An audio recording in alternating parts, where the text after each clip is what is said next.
Alexandra Tucker Hall, president of the Miss Crane School East Coast Alumni Association. The topic for today's luncheon is women. Where are we going? And we are very pleased to have as our speaker, distinguished alumna, Dr. Heidi Hollis. Hello. Hello. I graduated Miss Crane's in 1965, and I look back at my education in Chicago quite fondly. One of the far-reaching habits I developed was waiting until the desperation point to complete, or rather, start my homework. Keeping that noble academic tradition alive, I appear before you today with no formal speech. I have no outline, no pink note cards, no hieroglyphics scribbled on my palm. Nothing. Well, you might be thinking this is a women's meeting, let's give her the benefit of the doubt. After teaching at Columbia yesterday, Miss Holland probably attended a low-impact aerobics class with weights, picked up her children from school, took the older one to drawing with computers at the Metropolitan, and the younger one to swimming for gifted children. On returning home, she prepared a grilled, free-ranged mesquite chicken with balsamic vinegar and sun-dried tomatoes, advised her well-rounded investment banker husband on future finances for the city ballet, put the children to bed, recited their favorite Greek myths and sex education legends, dashed into the library to call the 22-year-old squash player who was passionately in love with her to say that they can only be friends, read 40 pages of the Inferno in Italian, took the remainder of the free-range mesquite dinner to a church that feeds the homeless, finished writing 10 pages of her new book, massaged her husband's feet, relieved any fears that he might be getting old by doing it in the kitchen, took a deep breath, and put out the light. So, after all this, we must forgive Miss Holland. She's exemplary and exhausted. Thank you. But you forgive too easily. And I respect my fellow alumni enough to know that I should attempt to tell you the truth. Hurry up, Heidi? Okay. Yesterday I did teach at Columbia. We discussed Alexander Pope and his theory of the picturesque. And afterward I did attend an aerobics class. I walked into the locker room to my favorite corner where I could pull on my basic black leotard in peace, and there were two women younger than me in pressed blue jeans heatedly debating the reading program at Marymount Nursery School. And a woman my mother's age was going on and on about her son at Harvard Law School and his wife, a Brazilian hairdresser who was by no stretch of the imagination good enough for him. And they were joined by Miss Green, who has perfect red nails, and confessed to anyone who would listen the hardships of throwing her dinner party on the same night as a benefit at the Met. And in the middle was a naked, gray-haired woman extolling the virtues of brown rice and women's fiction. They were joined by two 27-year-old hotshots. How do I know they were hotshots? Well, they were both draped in purple and green leather, and as soon as they walked into the locker room, they pulled out their alligator date books and began madly to call the office. They had everything together. They even brought their own heavier weights. Now, Jeanette, their performance artist, actress, aerobics teacher, comes in and completes the locker room. I like Jeanette. I never talked to her, but I like her. I feel her parents are psychiatrists in the Midwest, maybe Cedar Rapids. Jeanette takes off her blue jeans and rolls her tights up her legs. I notice the hotshots checking out Jeanette's muscle tone while they lacing up their low-impact sneakers. And Miss Green stops talking about her dinner party to ask where did they find them. Everywhere she's looked on Madison Avenue is out. And the lady with the son at Harvard joins in and says she saw those low-impact sneakers at Lord & Taylor and were they any good? Her daughter-in-law likes them, but she can't be trusted. The ladies in the pressed blue jeans leap to her rescue. Absolutely, unequivocally, no doubt about it, low-impact sneakers are the best. It was at this point that I decided to take my place in the back of the class. I picked up my overstuffed bag, but just as I was between Miss Green's raccoon coat and a purple bomber jacket, I tripped on one of the hotshots' goddamn 5-pound professional weights. And out of my bag flew a week's worth of change, raspberry gum wrappers, and Alexander Pope on the picturesque, right on the naked gray-haired woman fiction's foot. I began giggling. Oh, that's okay. Excuse me. I'm sorry. I'm sorry I don't wear leather pants. I'm sorry I don't eat brown rice. I'm sorry I don't want to stand naked and discuss low-impact sneakers. I'm sorry, I don't want you to find out I'm worthless and superior.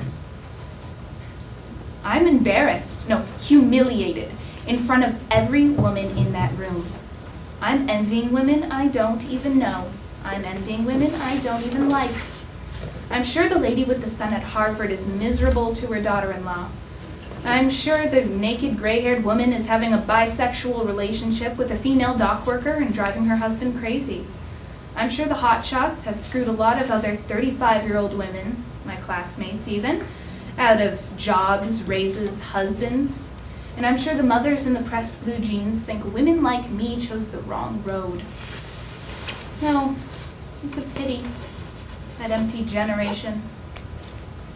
Well, I really don't want to be feeling this way about any of them. And I certainly don't want to be feeling this way about women. Where are we going? I hear whispers. I hear chairs moving from side to side. Yes, I see I only have 1 minute left. The women start filing out of the locker room. Jeanette ties her hair in a ponytail and winks at me. See you in class, Heidi. Don't forget to take a math this time. And I look at her kind and pink face.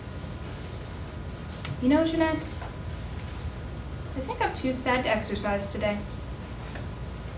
Excuse me? She grabs Matt and smiles. To tell you the truth, Jeanette, I think I better not exercise. And suddenly, I stop competing. Suddenly, I'm not even racing with any of them. Is there something wrong? She puts her arm around me. Are you not well? No, Jeanette. I'm just not happy. And I'm afraid I haven't been happy for some time. I don't blame any of the women in the locker room for how I feel. I don't blame any of us. We're all concerned, intelligent, good women. It's just that I feel stranded. And I thought our point was that we wouldn't feel stranded. I thought our point was that we were all in this together. Thank you.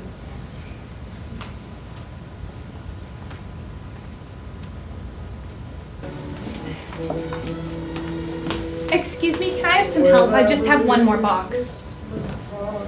What? I just have one more. I'm sorry, the children's ward is closed off to visitors after 9 o'clock. Could you come back tomorrow, maybe? Actually, no, I can't. Well, I'd like to make a donation. If I could leave this here tonight. Maybe if you tell Dr. Patron. I'm sorry, he's on the phone right now. Heidi? Peter, What are you doing here? this is a men's and women's hospital, and I feel the art here doesn't reflect the makeup of its constituency. So, you tell him. She's making a donation. At midnight? I've been trying to reach you all week. Heidi, you don't burst into a goddamn hospital at midnight because you have boyfriend troubles or some other nonsense. I'm sorry, Ray. Sorry, Ray. That's okay. Thank you for your generous donation. Merry Christmas. Merry Christmas. He seems nice. You seem completely insane. I've been trying to reach you. Heidi, I'm here every night. It's a hectic social schedule. Cha-cha lessons at 5, cocktails and limbo party at 6, dinner under the stars at 7, and free love with safe sex at 8. I thought you were going home to Chicago. I found you were working through the holidays in some Metropolitan News column. It was the New York Times. Science Tuesday, page C1. What did you think of the picture? I thought you looked good. I thought I looked jowly. Turns out the photographer was an very close personal friend of Stanley's. He certainly made sure no one would call me. Not even you. I tried to call you. Enough. End of narcissism. What can I do for you? Merry Christmas. Thank you. Ah, you're certainly brimming with holiday cheer. Heidi, last night 3 immune-deficient children in Queens were burned out of their home because an entire neighborhood preferred they not return to school next year. I don't know who the hell wants to get in here at midnight, but I can assure you I am not very happy that they can. I should have called again. I'm sorry, Heidi. I'm not feeling very communicative. Unfortunately, things here are for real, not Farina. I've never heard that. For real, not Farina. Stanley used it. How is Stanley? He's fine. What's all this? Nothing. This gets better and better. You show up at midnight Christmas Eve with boxes of nothing. It's boxes of books, records, clothing. One girl's complete collection. Thank you. We accept. Winter cleaning before the new year? Well, actually, I'm going tomorrow. Heidi, you're mumbling. I'm going away tomorrow. Chicago? See your parents? I'm going to Northfield, Minnesota. I thought I'd write my new book there. I got an offer to teach at Carleton College, so I accepted. This is sudden. Yes, but Why not? But why not? Peter, I came to say goodbye. Goodbye. That's it. What do you want me to say? I don't know, you'll call? I'll call you. Heidi, what do you want me to say? You're a brave and remarkable woman, a proud pioneer, my Antonia driving ever forward through the unknown. Peter, sweetie, what is it? Nothing. So, you're going to Northfield, Minnesota to start again. Goodbye, New York. Goodbye, mistakes. Make new friends. Give donations to the old. I hate it when you're like this. Heidi, you arrived at midnight and promptly announced you're leaving tomorrow. I'm just feeling my way through here. Thought you'd be the one person who would completely understand. Understand what? Looking back at your life and regretting your choices, deciding that your work, your friends, your history are all totally expendable. You have a life here that works for you. I don't. Right, so I'm expendable too. Peter, stop. I'm not doing anything. I was planning on spending a quiet Christmas here alone with the Hardy boys. The Hardy Boys. For our last midnight donation, we received my sister-in-law Paula Patron's complete childhood collection of Nancy Drew, the Bobbsey twins, the Hardy Boys, Honey Bunch, and Heidi, which I actually perused last night in your honor. Did you know the first section is Heidi's year of travel and learning, and the second is Heidi uses what she knows? How will you use what you know, Heidi? Peter, I've been sad for a really long time, and I don't want to be sad anymore. This is hard, Heidi. This is really hard. What have we got here? The Mamas and the Papas, Jerry and the Pacemakers, Sam the Sham and the Pharaohs. Theodore Beichel sings favorite work songs from the Fourth International. Scoops. H.W. Jansen, A History of Art. Jakob Rosenberg, Rembrandt's Life and Work. The Secret Life of Salvador Dali. Alice Elizabeth Chase, Famous Paintings, An Introduction for Young People. Mary Cassatt in Philadelphia. Thank you. We don't have any of these. Thought not. The next time some reporter arrives with a surly photographer, I'll tell him, never mind the kid's immune system, ask him about the secret life of Salvador Dali. Peter, I think your starting this unit is remarkable. Your friend Susan's production company sent us a very nice check. Who would have thought 3 women artists in a Houston loft would have captured the national imagination? It's odd what people find comforting. What, sweetie? Nothing. I was just thinking about what people find comforting. I'm sorry. Generally, I try to stay fairly chipper. Honey, you don't have to be chipper around me. You know what's as unappealing in its own insidious way as my sarcasm? What? You're trying too hard. The high voice, the gratuitous honey and sweetie. I can't tell what the hell you're thinking. Peter, where is all this coming from? Truth! It'd be preferable. Okay, Heidi. I'd say about once a month now I gather in some church, meeting house, or concert hall with handsome men, all my own age. And in the front row is usually a couple my parents' age. The father's in a suit, the mother's tasteful, a pleasant face. And we listen for half an hour to testimonials, memories, amusing anecdotes about a son, a friend, a lover. Also handsome, also usually my own age, whom none of us will see again.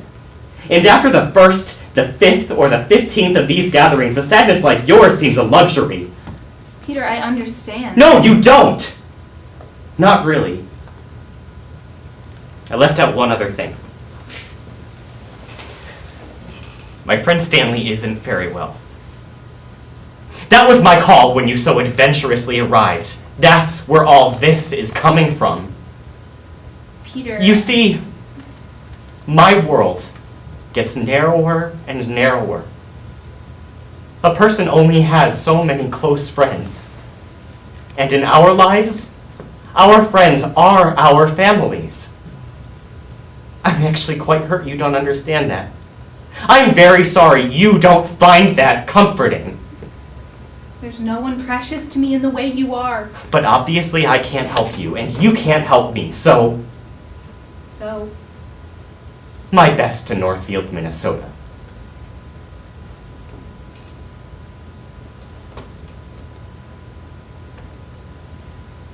Peter, we could try.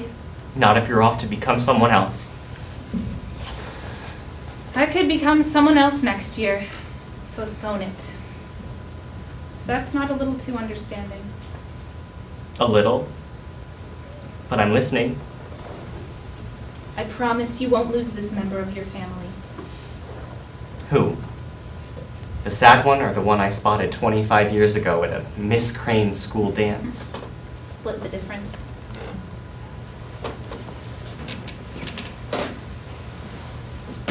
Tell me, since I value your fine opinion, what did you think of Dr. Ray? I told you I liked him. Yes.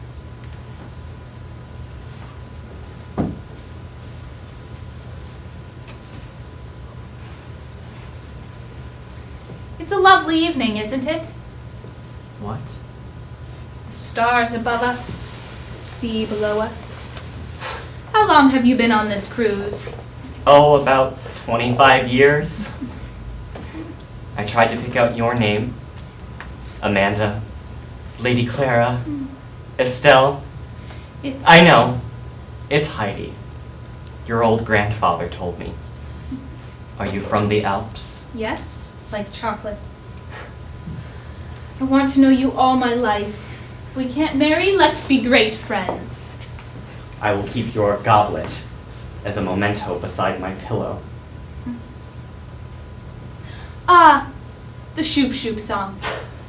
Baroque but fragile. I'm not familiar with the work. Is it in her eyes? Oh no, you'll be deceived. If you want to know if she loves you so.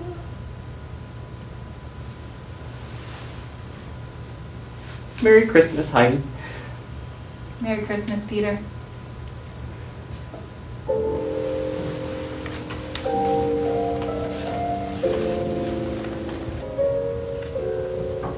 Hello? Hello? Scoop? Hello? I'm canvassing for Eugene McCarthy, Miss Holland. I think you might be interested in my publication, the Liberated Earth News. We tell the truth the way the people see it.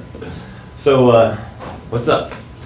This is a nice apartment. What do they call it? Raw space with chair. I moved in last week. Furniture hasn't come yet. You know what this place could use? Chintz. I think chintz curtains would be nice, but not shiny, be specific. What do you know about chintz? That's sexist. That's really sexist. I edited a magazine for 10 years that was responsible for the chintz renaissance as we know it today, and I decorated 4 houses. Do you know why Mediterranean colors have returned to the home palette? Because Boomer magazine warned us against the disastrous side effects of too many pastels. Scoop, why are you here? Maritime art. You came to my raw space for maritime art. Yeah, I have an offer to buy maritime art, and April Lambert's husband is into equestrian art, so horses are out of the question. But I'm considering maritime art. Besides, I've always liked Turner. Well, can't go wrong with the Turner. Or a Winslow. So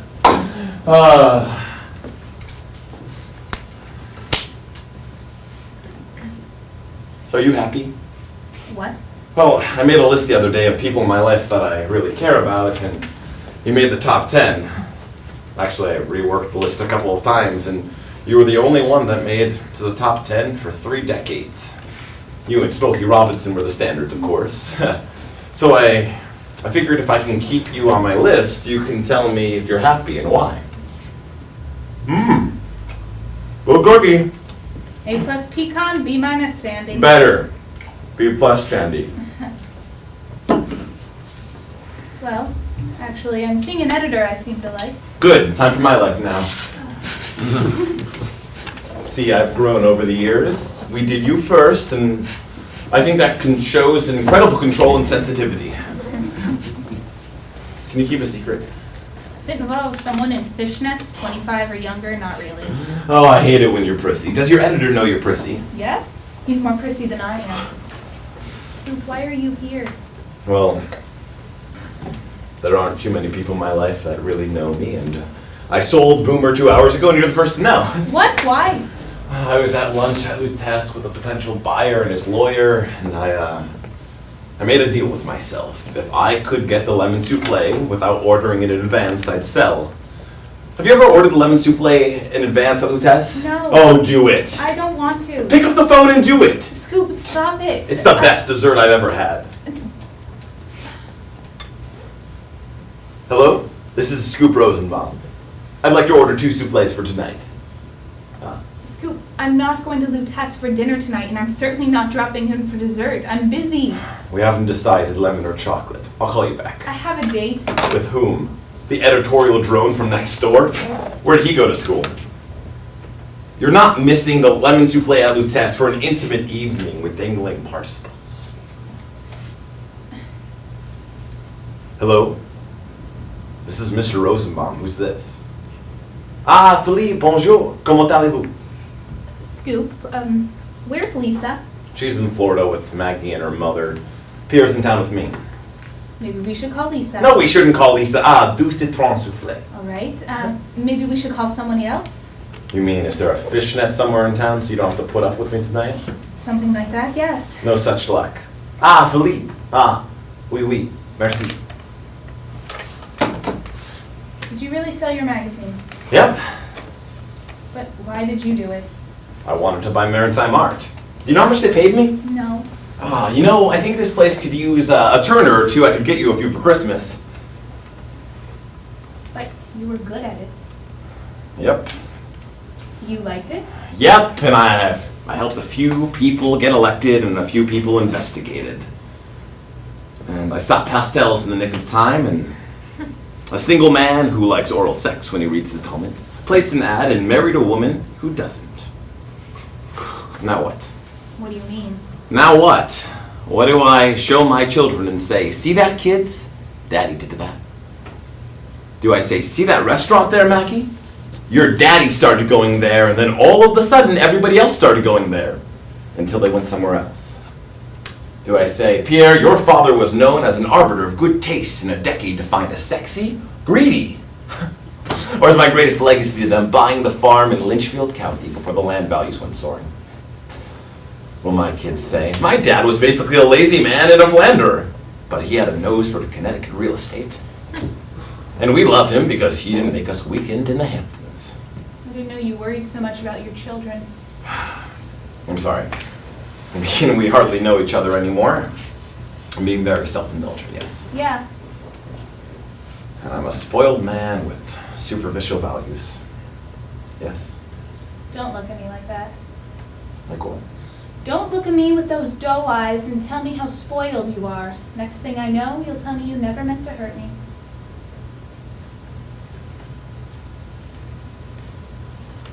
Well, maybe we should try again. Why? You're lonely. I'm lost. Oh, please. I thought you might like that. I did a lot. How much? A lot. Well, as my old friend and longtime observer, what should I do now? I think you should hold on to the land in Litchfield County. It was nice seeing you, Heidi. Bye, Scoop. I don't know how Lisa stays married to you, You'd have married me. but I wouldn't have stayed married to you. Good thing I married Lisa. Yep, good thing. I never liked your caustic side. You and Peter share that. How is Peter? He moved in with a nice anesthesiologist named Ray. He still runs that ward in the garden at their home in the weekends in Bucks County. A handsome doctor and a country house.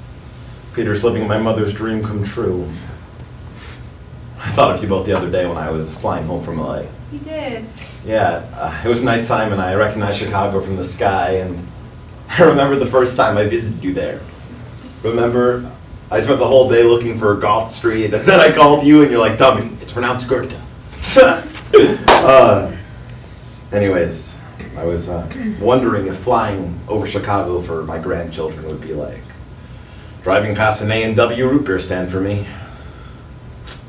I think about my future all the time now.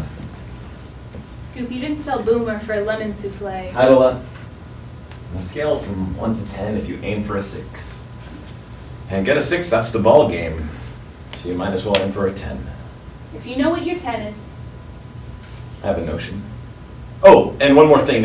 Susan told me you adopted a baby last week. She did. Yeah, and I thought, well, fuck you. If you have the courage to go for a 10, then what am I waiting for? Wait a minute, why is my baby my 10 and your work your 10? I didn't mean it that way. Well, it sure came out that way. I'm not some empty vessel. No, you're not. And I appreciate your maritime illusion. And anyways, I wasn't alone against the wilderness. Peter helps me. Would you like me to get off my high horse, or do you want to hear more? You're cute. You're deceptive. She's in the other raw space. The whole time? Why did you say anything? Why didn't you say anything? What do you call her? Vicious dumpling. Oh, really? I settled on Judy. She's very pretty. A little cellulite on the toes, but they'll be doing simple nips and toe tucks by the time she's 20. Are you happy? Never been what I'd call a happy girl. Too prissy, too caustic. But right now, are you happy? Well, I have a daughter, and I've never been particularly maternal. And I'm not real practiced at sharing. But, Scoop, there's a chance, just a millinotion, that Pierre Rosenbaum and Judy Holland will meet in a plane over Chicago, and he'll never say it's either or, baby, and she'll never feel worthless unless he lets her have it all. And maybe, just maybe, things will be a little better. And yes, that makes me very happy. So I was right all along. You were a true believer. I don't see how it could be any other way. No regrets. Just two. Me? No. Hello, New York, and I still have to torch lingerie. Oh, fuck, The Wicked Cooks. Who? It's a Gunter Grass novel. Pierre's music teacher adapted it for the 4th grade play. Why don't they do The Music Man or Johnny Appleseed? Oh, please. Oh. This is for Judy. It's a silver spoon. My secretary picked it out. You can't go wrong. Scoop, I think you did the right thing. Buying the spoon or selling the magazine? Both. Don't you want to just take a peek at Judy? Stay a sec. I want her to know men and you're a classic. I'm sort of dating an actress who says I'm withholding. Do you think I'm withholding? Let's just say I don't know who you're saving it for. Judy Holland, this is Scoop Rosenbaum. Hi, Jude. Hi, Scoop. How you doing?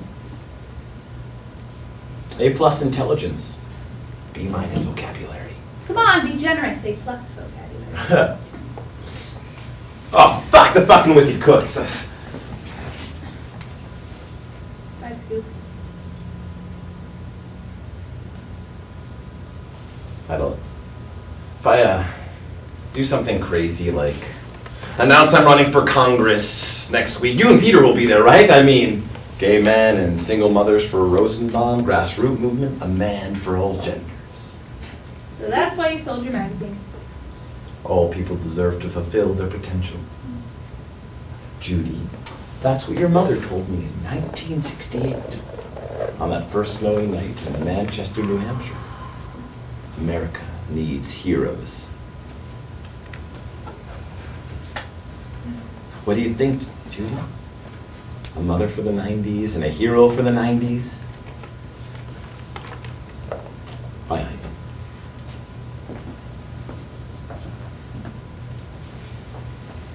And a heroine for the 21st. Darling, you sent me, you